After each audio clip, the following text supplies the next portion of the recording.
अभी जिस तरीके से पूरे देश में लव जिहाद बढ़ रहा है, एक ऐसा मजहब जो लगातार अन्य धर्म को मानने वाली बेटियों को, बहनों को फंसाने में लगा हुआ है, षड्यंत्र करके। जी प्रेम के पीछे कोई षड्यंत्र छुपा हो तब उसे हम प्रेम ना कहते हुए लव जिहाद से परिभाषित कर सकते हैं। कहा जाता है कि परिवार का मान सम्मान मर्यादा होती है बेटी, उसके ऊपर यदि कोई घात लगाकर बैठा है प्रेम के बहाने तो वो कहीं भी सही नहीं है। पहले ऐसा था कि लोग जागरूक नहीं हुआ करते थे, लेकिन अब जागरूकता होने के बाद भी ऐसे कई मामले सामने आ रहे हैं। पहले तो ये कहा जाता था कि अविवाहित बच्चियों को ही इसमें फंसाया जाता है, परंतु वर्तमान समय में देखने में आया है कि किस तरह से बड़ी संख्या में विवाहित महिलाओं को भी इसका शिकार बनाया जा रहा है। तो घर वालों को ऐसा क्या करना चाहिए कि उनकी बेटियां जो हैं ऐसे लोगों के साथ ना फंसे? ये ध्यान देना कि हमारी बच्ची कहाँ जा रही है, किनसे बात कर रही है, उनका संपर्क कहीं अधिक मुस्लिम लड़के और लड़की दोनों की बात करूंगी, दोनों से ही उनका संपर्क ना हो, इसका हमको ध्यान रखना है। हम मोबाइल देना चाहते हैं, हम टीवी देना चाहते हैं, हम 2 व्हीलर 4 व्हीलर देना चाहते हैं, लेकिन हम संस्कारों पर काम नहीं करना चाहते। जी नमस्कार, समय नाम में आपका स्वागत है। मैं हूं ज्योति तिवारी। आज के समय में एक ऐसा मुद्दा है जो लगातार पूरे देश में गरमाया हुआ है। राजनीति हो या मीडिया हो, ये मुद्दा बहुत बड़ा बन चुका है, लव जिहाद। इसमें कई लड़कियों के भविष्य को खराब किया जाता है। तो आज इसी विषय पर हम चर्चा करने वाले हैं। आज हमारे जो गेस्ट हैं, इसी मुद्दे पर बहुत समय से कई लड़कियों के जीवन को उन्होंने बचाया है और बहुत दिनों से इस पर काम कर रही हैं। मैं बात कर रही हूँ आरती अजय जायसवाल जी की। वो एक प्रांतीय संयोजिका मातृशक्ति में बहुत समय से जुड़ी हुई हैं। तो चलिए उनसे बात करते हैं और जानते हैं कि लव जिहाद कितना बड़ा विषय बन चुका है। मैम, बहुत बहुत स्वागत है आपका। धन्यवाद। सबसे पहले तो मैं आपका परिचय जानना चाहूँगी कि आपने कहाँ कहाँ काम किया है और किस किस पद पर आप रही हैं। मेरा सबसे पहला परिचय ये है कि मैं भारत की बेटी हूँ और सिर्फ ये चाहती हूँ कि जब जब आवश्यकता पड़े मेरे देश को, मेरे धर्म को, मेरी संस्कृति को, मैं उसके लिए खड़ी रहूँ। मेरा नाम श्रीमती आरती अजय जायसवाल है। विश्व हिंदू परिषद में वर्तमान समय में प्रांत संयोजिका ऐसा दायित्व का निर्वहन कर रही हूँ। साथ ही मार्शल आर्ट में ब्लैक बेल्ट होल्डर हूँ और जायसवाल समाज की राष्ट्रीय युवा प्रभारी ऐसे दायित्व पर समाज सेवा क्षेत्र में कार्य कर रही हूँ। इसके अलावा भी मैं अन्य संस्थाओं से जुड़ी हुई हूँ। कई सारे संगठनों में मेरे पास दायित्व है और प्रभु की कृपा से प्रभु की सेवा में लीन रहना चाहती हूँ। ऐसा मेरा लक्ष्य और ऐसा मेरा उद्देश्य है। जी, अभी जिस तरीके से पूरे देश में लव जिहाद बढ़ रहा है, उसको आप कैसे देखती हैं? बहुत गंभीर विषय है, समझने की वर्तमान समय में बहुत ज़्यादा आवश्यकता है। जिस तरह से हम देख रहे हैं लगातार लव जिहाद की घटनाएं बढ़ती जा रही हैं। हमारी हिंदू बहन बेटियों को पहले तो ये कहा जाता था कि अविवाहित बच्चियों को ही इसमें फंसाया जाता है, परंतु वर्तमान समय में देखने में आया है कि किस तरह से बड़ी संख्या में विवाहित महिलाओं को भी इसका शिकार बनाया जा रहा है। जब हम बात करते हैं लव की तो सामान्यतः इसका हिंदी अर्थ प्रेम होता है। जहाँ अपनत्व होगा, जहाँ दया होगी, जहाँ ममत्व होगा, जब ऐसे भाव होंगे तब हम उसे प्रेम की परिभाषा कह सकते हैं। लेकिन जब प्रेम के पीछे कोई षड्यंत्र छुपा हो तब उसे हम प्रेम ना कहते हुए लव जिहाद से परिभाषित कर सकते हैं। एक ऐसा मजहब जो लगातार अन्य धर्म को मानने वाले बेटियों को, बहनों को फंसाने में लगा हुआ है, षड्यंत्र करके। जी कहीं भी देखने में आया है कि भारत कभी भी प्रेम का विरोधी नहीं रहा है। जी हम जो आए उनको हमने आत्मसात किया है, अपने साथ मिलाया है। लेकिन जब एक मजहब लगातार इस तरह की घटना कर रहा है और हिंदुओं में कहा जाता है कि परिवार का मान सम्मान मर्यादा होती है बेटी, बिल्कुल। और उसके ऊपर यदि कोई घात लगाकर बैठा है प्रेम के बहाने तो वो कहीं भी सही नहीं है। बिल्कुल। तो जैसे कि ये जो बहुत बड़ा विषय बनता जा रहा है लव जिहाद, हिंदू लड़कियों को फंसाने का इनका क्या तरीका होता है, किस तरीके से फंसाया जाता है? देखिए, इनकी पूरी ट्रेनिंग होती है। लगभग सारी तैयारी के साथ ये हिंदू बच्चियों के संपर्क में आते हैं। मानसिक शारीरिक तैयारी जिसे हम कह सकते हैं, मानसिक तौर पर अर्थात जो उनका लक्ष्य है गजवाए हिंद, अर्थात पूरा जो भारत है उसे भी अब वे मुस्लिमकरण की ओर चाहते हैं जी। और वैसा विषय लेकर ये लोग आते हैं। इसके लिए इन्हें विशेष ट्रेनिंग दी जाती है, साथ ही इन्हें बड़े बड़े पैकेज दिए जाते हैं जिसमें इनको फिज़िकली मेंटेन रहने के लिए भी सारी सुविधाएं दी जाती है, गाड़ियां दी जाती है। और साथ ही जब वे लव जिहाद के केस में लड़कियों के साथ लगे रहते हैं तो उस वक्त इनके परिवार की सुरक्षा की भी जिम्मेदारी ली जाती है। तो आप समझ सकते हैं कि कितनी गहरी तैयारी होगी कि जब कोई लड़का लव जिहाद के लिए लगा है तो उसके न सिर्फ उसकी सुरक्षा बल्कि उसके परिवार की सुरक्षा की भी कोई जिम्मेदारी ले रहा है। बिल्कुल। तो अगर हम यहाँ की लड़कियों की बात करें, हिंदू की बात कर रहे हैं, तो लड़कियाँ जब फँसती हैं, तो कहीं न कहीं लड़कियों का भी मन होता है। लड़कियाँ जब जा रही हैं किसी मुस्लिम के पास, तो क्या हिंदू लड़कों पर लड़कियों का भरोसा उठ गया है, इस वजह से जा रही हैं? क्या रीज़न रहता है इसके पीछे? नहीं, कहीं भी हिंदू लड़कों पर लड़कियों का भरोसा नहीं उठा है। देखिए, जो हिंदू महिलाएं होती, लड़कियां होती, कोमल स्वभाव की होती है। यदि कोई उनको थोड़ी भी प्राथमिकता देगा तो उनका मन भटकता है। और हिंदुओं पर विश्वास हिंदू न सिर्फ लड़कियों को बल्कि मुस्लिम लड़कों को भी है। इसीलिए 3 दिन पुराना केस है कि तोहिर राहुल बनकर आया था। जी। वो चाहता तो वो तोहिर नाम से ही उस लड़की को फंसाता। ऐसे लाखों केस है जिसमें मुस्लिम लड़का हिंदू नाम रखता है, हिंदू मंत्रों का उच्चारण करता है, हाथ में कलावा बांधता है, मंदिर जाता है, गरबों में जाता है, तिलक लगाता है। तो कहीं ना कहीं वो विश्वास हिंदुओं में उन बच्चियों का है और वो हिंदू बनकर ही ज़्यादा फंसा रहे हैं। लगभग 80 to 90% केस ऐसे होते हैं जिसमें हिंदू बनकर मुस्लिम लड़का आता है और हिंदू लड़की को फंसाता है। जी, इसको रोकने के लिए क्या किया जा सकता है? जिस तरीके से बहुत सारी जागरूकता अभियान भी चलाया जाता है, लड़कियों को जागरूक किया जाता है, फिर भी ये जो मामले हैं रुकने का नाम नहीं ले रहे हैं। पहले ऐसा था कि लोग जागरूक नहीं हुआ करते थे, लेकिन अब जागरूकता होने के बाद भी ऐसे कई मामले सामने आ रहे हैं। बिल्कुल, हमें लगता है कि जागरूकता आई है पर उतनी परसेंट नहीं आई जितनी आवश्यकता है। और कभी भी आप एक बात को समझिएगा, जब सकारात्मक शक्ति काम करती है तो नकारात्मक शक्ति दुगनी गुने से काम करती है। मतलब उनके पास डबल एनर्जी है।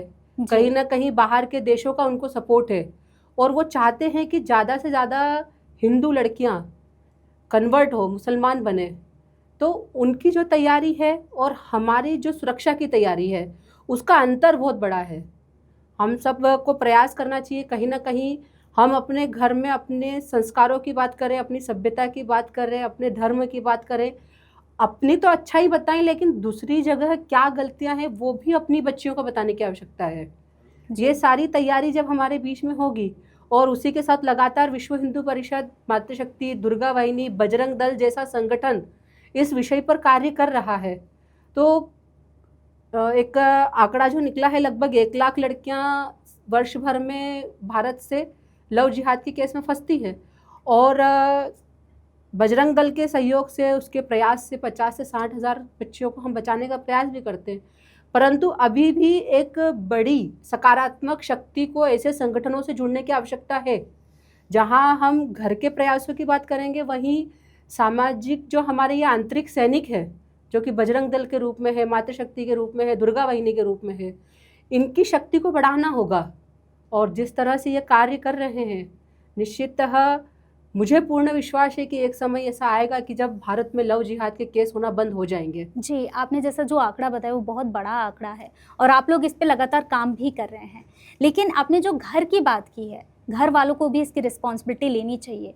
तो घर वालों को ऐसा क्या करना चाहिए कि उनकी बेटियां जो हैं ऐसे लोगों के साथ ना फंसें और सुरक्षित रहें? देखिए, सबसे बड़ा जो विषय आता है, वर्तमान समय में हम सब आधुनिकता की होड़ में लगे हुए हैं।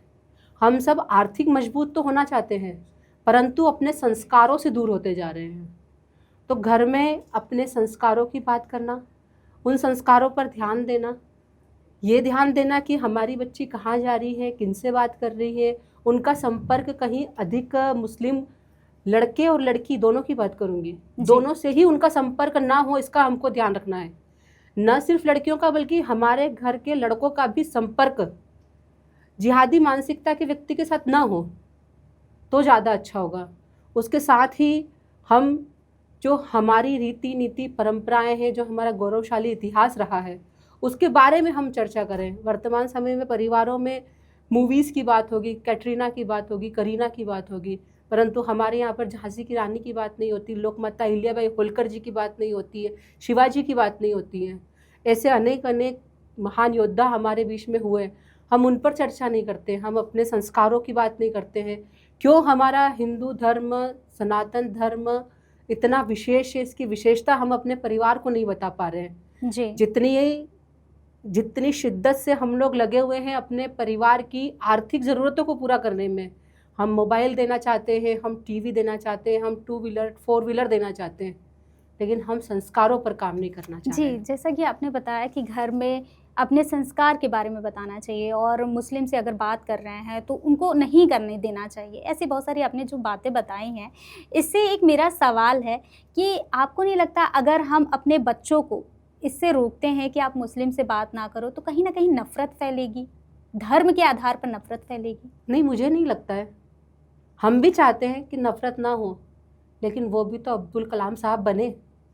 हम भी चाहते हैं कि ये जो भारत हमेशा एक आत्मसात करने वाला देश रहा है कि यहाँ जो आएगा उसको आत्मसात किया जाएगा, तो क्या वहाँ से भी ऐसा होना नहीं चाहिए?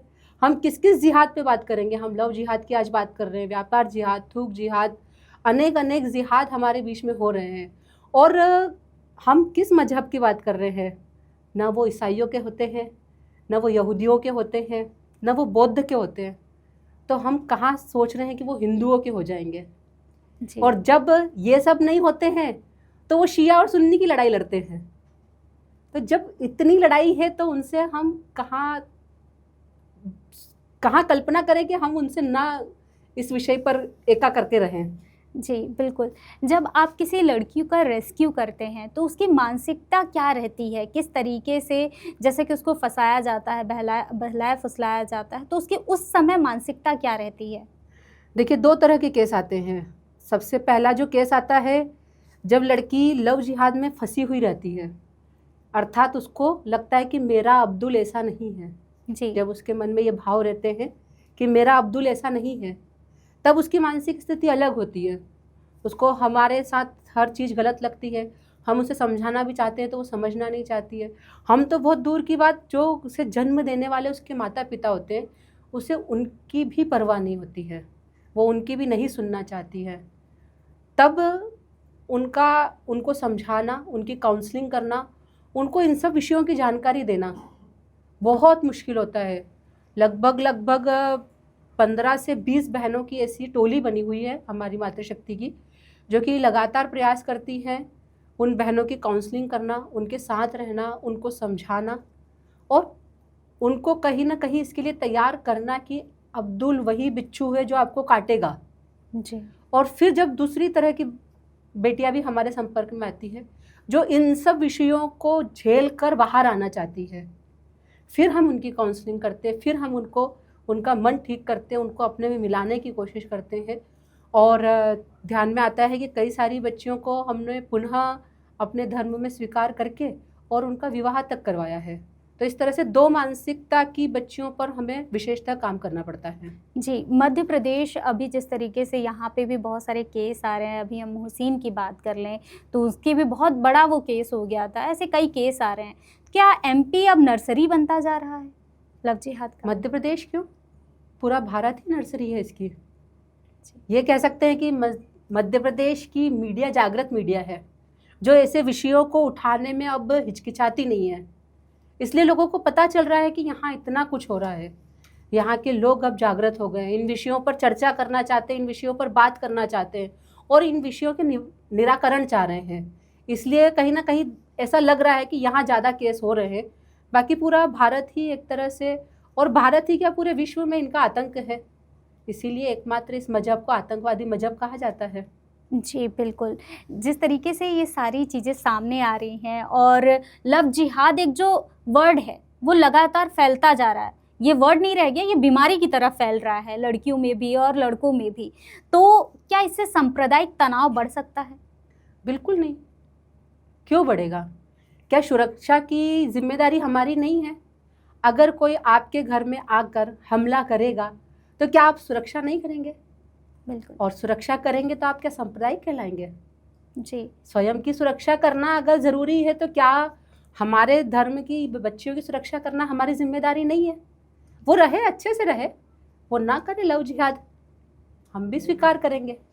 तो कई बार ये भी सवाल लोगों के मन में आता है कि दो धर्म के लोग आपस में शादी करना चाह रहे हैं, बालिग हैं, तो दो, एक लड़का एक लड़की शादी करना चाह रहे हैं, तो उनका रेस्क्यू करना क्या ये सही है? देखिए, विवाह करना गलत नहीं है, परंतु विवाह के पीछे का उद्देश्य क्या है ये देखना ज़रूरी है। विवाह करने के बाद कभी 50 टुकड़ों में, कभी 35 टुकड़ों में, कभी नालों में, कभी सूटकेस में, कभी फ्रिज में, क्या विवाह की ये परंपरा सही है? और अगर ये सही नहीं है तो इसका विरोध ज़रूरी है। जी।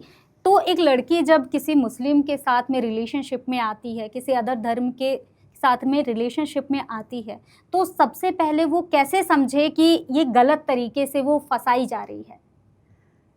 देखिए, कहीं ना कहीं किसी पर भी अंधविश्वास करना नुकसानदायक है। कहीं ना कहीं हिंदू जो बहन बेटियां होती है बहुत भावनात्मक होती है, आशावादी होती हैं। अगर हम किसी से जुड़ रहे हैं तो संभवतः प्रयास करना चाहिए कि पहले उसका बैकग्राउंड जानने की कोशिश करें। जी। अगर कहीं बात आगे बढ़ रही है तो उसके परिवार से संपर्क करने का प्रयास करें, और कहीं ना कहीं अपने परिवार में किसी विश्वास पात्र को अपनी बात बताकर चलें। जी, बातें शेयर करें। जी। जी, बिल्कुल। अभी आप हमारे जो युवा लड़कियां हैं उनको क्या संदेश देना चाहेंगी? लव जिहाद को लेकर जिस तरीके से बढ़ रहा है, तो उनको क्या संदेश देना चाहेंगी इससे बचने के लिए? देखिए, मैं हमारी सभी बेटियों को सिर्फ यही कहना चाहूँगी कि हमारा जो भारत देश रहा है वहाँ कहा जाता है, यत्र नारस्तु पूजन्ते रमन्ते तत्र देवता, अर्थात जहाँ नारियों का पूजन होता है वहाँ देवताओं का निवास होता है। तो हम क्यों ऐसे धर्म को छोड़कर किसी ऐसे मजहब में जाने की सोचती हैं जहाँ पर नारी को भोग विलासिता का सामान माना जाता है? आप पढ़िए, शिक्षित होइए, और शिक्षा का उपयोग अपने स्वयं के विकास के लिए, अपने परिवार के विकास के लिए, अपने देश के विकास के लिए करिए, ना कि इन सब विषयों में फंसकर आप अपना जीवन खराब करेंगे और साथ ही वो माता पिता जो आपको जन्म देते हैं उनका भी कहीं ना कहीं नुकसान होता है। मैं जब भी कहीं जाती हूँ तो मुझसे कई लोग पूछते हैं कि दीदी आपकी तो बेटी नहीं है, फिर आपको क्यों इन विषयों में फंसना है? तो मैं उनको अक्सर ये बात कहती हूँ कि शायद ईश्वर ने मुझे बेटी इसीलिए नहीं दी कि मैं बाकी सब बेटियों को बचाने के लिए उस राम की गिलहरी की तरह कार्य कर सकूं, जिन्होंने राम सेतु में अपना छोटा सा सहयोग दिया था। जी, बहुत बहुत धन्यवाद आपका, आपने इतनी सारी जानकारी दी। तो अभी हमने आरती जी से बात किया जिन्होंने लव जिहाद को लेकर, लड़कियों को लेकर बहुत सारी बातें की हैं। अगर आप भी किसी ऐसे रिलेशनशिप में फंस रहे हैं जहां पर आपका फ्यूचर बर्बाद होने वाला है या फिर आपकी ज़िंदगी को खतरा है, तो उससे बच कर रहें, और कभी भी किसी भी रिलेशनशिप में जाएँ तो सबसे पहले सोच समझ कर जाएँ। ऐसे ही वीडियोज़ के लिए बने रहें हमारे साथ और देखते रहें समय नाउ। धन्यवाद।